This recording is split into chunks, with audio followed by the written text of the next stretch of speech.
మనుష్యులందు నీ కథ మహర్షిలాగా సాగదా, మనుష్యులందు నీ కథ మహర్షిలాగా సాగదా.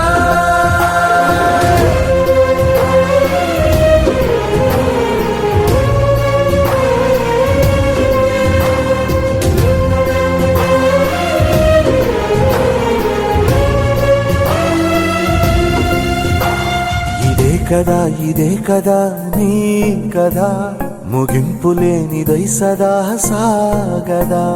ఇదే కదా నీ కథ ముగింపులేనిదై సదా సాగదా. నిస్వార్థమెంత గొప్పదో ఈ పదము రుజువు కట్టదా, సిరాలు లక్ష వంపదా చిరాక్షరాలు రాయదా. నిశీధి ఎంత చిన్నదో నీ కంటి చూపు చెప్పదా, నీలోని